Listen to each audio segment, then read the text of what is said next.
Drodzy winopijcy, dziś odcinek znów z terenu, z podróży. Jestem w Veneto, we Włoszech i jestem w samym sercu Valpolicelli. Oglądajcie!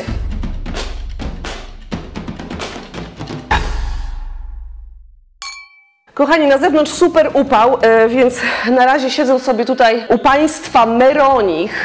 Bardzo przemiła Katia oraz Carlo będą moimi dzisiejszymi przewodnikami po regionie. Jestem w Sant'Ambrogio. Generalnie już widzieliście odcinek o Valpolicelli, o Amarone. Mówimy z Tomkiem regularnie o Amarone, polecamy Wam Amarone. Ale wreszcie tu jestem i wreszcie mogę Wam pokazać, jak wygląda Amarone, jak wygląda starzenie winogron na Amarone i spróbuję czegoś dobrego z ludźmi, którzy te wina tworzą. Także oglądajcie, a ja idę do winnicy, żeby pokazać Wam, jak rosną winogrona, jak rosną winorośle i jak to wszystko tutaj wygląda. Boże, jest tak gorąco, słuchajcie, że po prostu płynę, więc bardzo proszę w komentarzach nie pisać, że jestem spocona, mokra i się cała świecę, bo po prostu nie ma innego wyjścia w tym klimacie. Jest koniec czerwca i po prostu jest super gorąco. Okej, idę. Katia! Pizza! Hello! Ciao! Ciao! Oh, Hi. Ciao Isa! Hello! Hello! So, nice to finally meet you! We are so happy! Yes! Okay, you will be my guide today through the region of Valpolicella area. Absolutely yes! Welcome in Valpolicella. We are in Sant'Ambrogio Hill. Sant'Ambrogio is one of the 5 villages of the Valpolicella classical area. Valpolicella classical area was born in the Roman period when the Roman Empire revived in the area and said this is Valpolicella, from Latin word means exactly cellar valley. If you see on the top, it's like an end because it's 5 valleys go down from the Lessini mountain, and now we are in Sant'Ambrogio. Sant'Ambrogio is the last village in Garda Lake direction, because after that hill we have the Adige River and then the Bardolino area and Garda Lake. Here we can see the oldest method in the area for growing the vineyard is the pergola method. Here we can see the amazing Corvina, and pergola is the most common method for growing the grapes in the north of Italy. And now some producers use this kind of method, but for this kind of soil we decided in some part of the vineyard to change the method in the new one from France, and that is the Guyot method. Okay. In the past they used to produce more and more grape, and pergola give you also that. You can have 3 times that Guyot give you. Okay. And it's more difficult to find some illness because you have to look upstairs and search. In the Guyot it's more easier. You can do something in the same time you find something's wrong. So so we change also for this reason, and just for have less production and more quality. But for harvest it's good like this. It's simple. For Jimmy it's perfect because you search and pick up the grapes. Because you can also sing and dance. But for work, because here is only hand by hand, for work is simply on a Guyot because you work directly to the grapes, and the sun, the pergola is good if you have too much sun, because protect the grapes, and the Guyot is correct if you have a correct sun to the grapes for a correct maturation. Okay. Actually, you know what is what? We discuss about that. Because look, these are so beautiful. Yeah, and this is Corvina. This is Corvina, and this is Rondinella because it's round. It's smaller. Well, this round Rondinella. Rondinella is totally round, and Corvina is oval, like this. If you see this one, for example, you understand is oval. The interesting thing for me is that in one line you have different grapes. But do you harvest them together at the same time later? Okay. When we start the harvest, normally in September we make an analysis of the grapes, and then we go in vineyard and taste the grapes. This is the most important analysis. Because it's important it's have a crunchy grapes in your mouth. That is really, really important. And that is a perfect moment for start with the harvest time. But then you harvest everything together, because I suppose that rondinella. No. The moment normally of the maturation is the same moment. Yeah. It's not a big problem because the soil is the same. Also and for ozzoletta. And also we don't have ozzoletta. You don't have ozzoletta. Yeah. Dindarella. We don't have dindarella. I just wanted to only show molinara. That I know the names. Ozzoletta, dindarella, molinara. Molinara, rondinella, corvina and corvinone. Corvina and corvinone are the most important. Yes, is the structural grapes. And then we have rondinella, is fantastic for the smell, for the parfums. And then we have the molinara grapes. Molinara is really, really light in a color, but is very rich of acidity inside. And that is really important for the balance in wine. And freshness and exactly. the energy. And the energy. Yeah. In this moment we check, we clean the plant, and then when in the August we make a green harvest, because for example here it's too much. So green harvest means that you cut out the bunches that are too much. And you leave only the bunches which are in a perfect position on the vine. The other one, we cut the other one. You don't need that. Exactly. Because we want only the top. We make 3 times the harvest in the same vineyard. It's very hard work and very long. So first Amarone, then Valpolicella Superiore, Classico Superiore, and at the end Valpolicella Classico. Okay. Because the Valpolicella Classico, you go in directly in the press. Okay, yes. For the other, we use different method. Exactly. We will talk about the method later. We have a small part of forest inside the property, because for us it's really, really important, especially in a hot vintage, because release the freshness to the vineyard during the night, and that is really important for the acidity, for the balance in wine. And inside the forest you have a lot of insects, and that is really, really important for the balance in nature. Okay, we are in the cellar when after crushing the grapes arrive in fermentation and maturation process in stainless steel tank, and after that the wine go in barrel. In that barrel the wine stays for a very, very long time. When we speak about the Superiore, for example, it's 3 years and a half. When we speak about the Amarone, minimum 5 years. Don't joke about that. It's not fast oxygenation, but the oxygen go inside very slowly, because the porosity of the wood is very, very small. That is the characteristic of the wood of the Slavonian oak. And the Slavonian, every barrel when arrive in the cellar is important to check the barrel, because when arrive a new one, normally we put inside the water for 15 days for check the barrel and for taste the water after that, because water. Absolutely. Taste water before the wine. Absolutely, because it's really important to understand the characteristic of the wood. If you have a sweetness, for example, if you have some spice inside, because when finish the vinification, we decide in which barrel the wine go for a correct aging. And Carlo, another important thing, the size. This is the classical size of the Valpolicella Classica, 20-25 hectoliters. And our size. Yes, our size, like me. And another important thing, it's why the oak is not from Italy, because in Italy we have a small forest, and in the past we used wood for making boat. Think about Cristoforo Colombo. So wood from the boat and not from the barrel.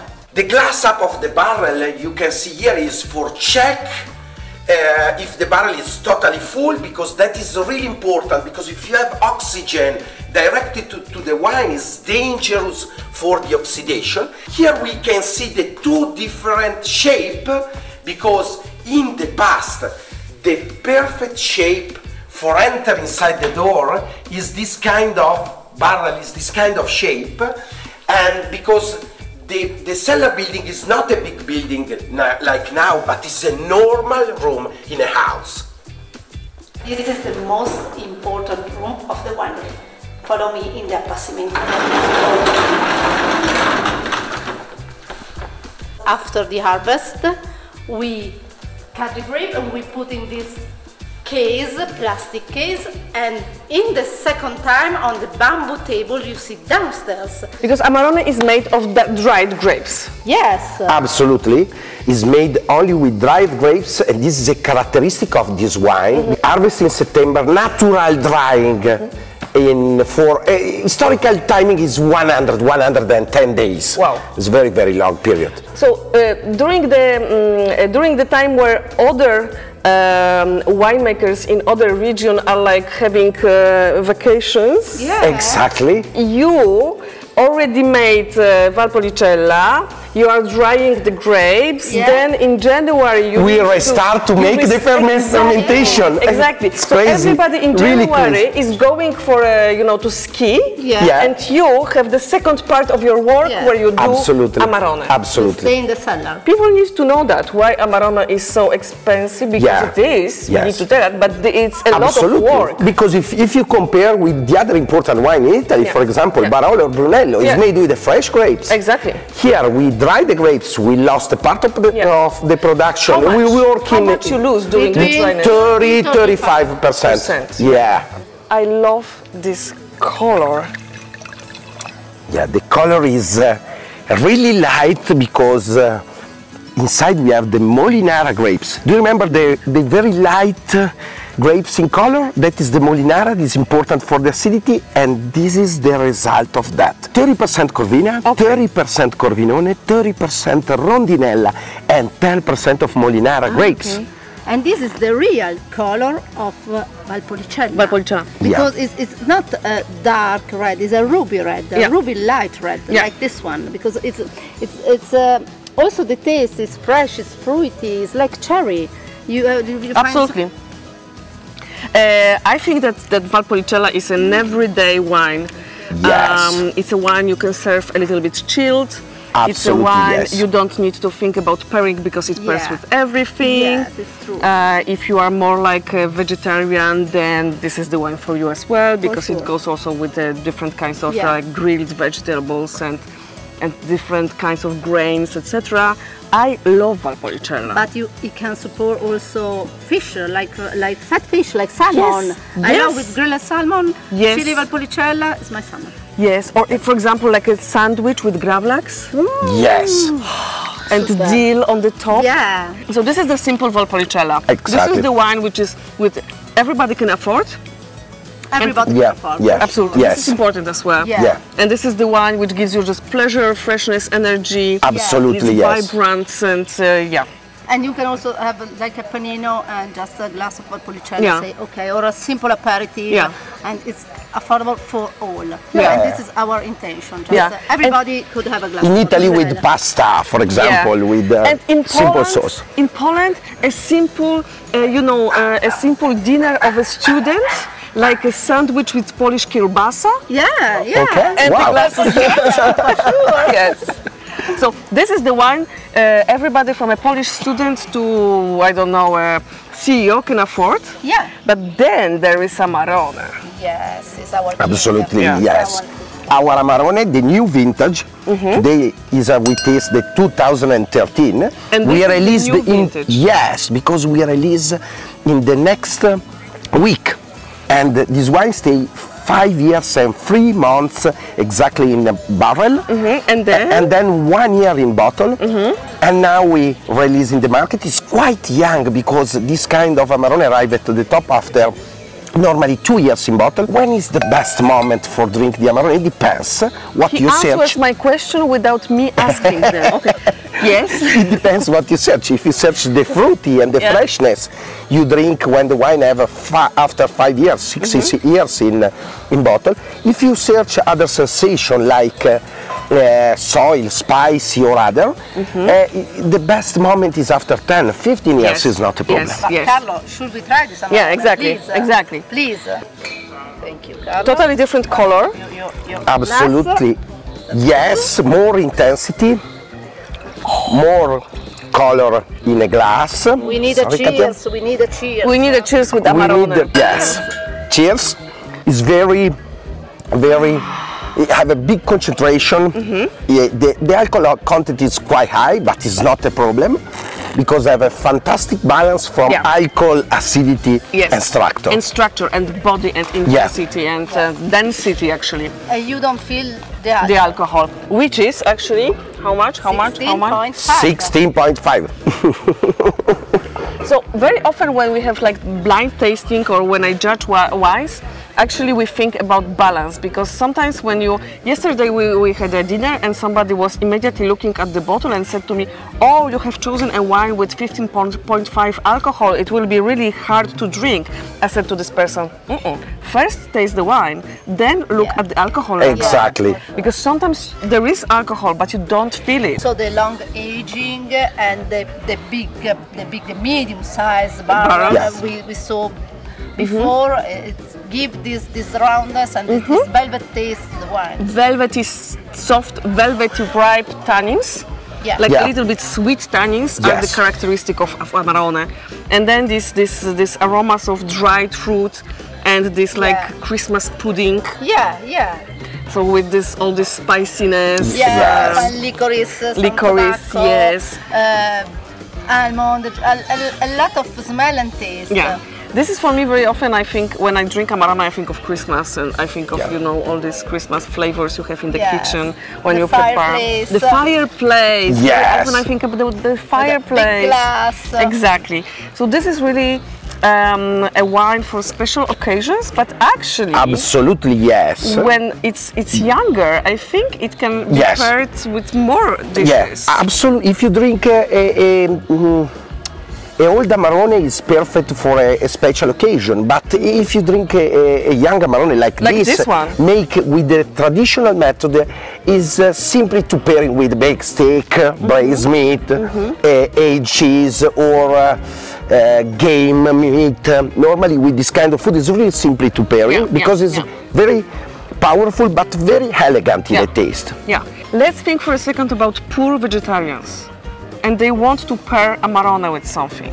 Cooked vegetable. Exactly. Because if they are not cooked, it's difficult to pair because you have too much freshness and too much water. So thank you for saying that. Or by the oven, like pepperoni, aubergine, courgette. You can put all together. Parmigiana would be. Absolutely, yes. Parmigiana with that. Ooh. But all the vegetables.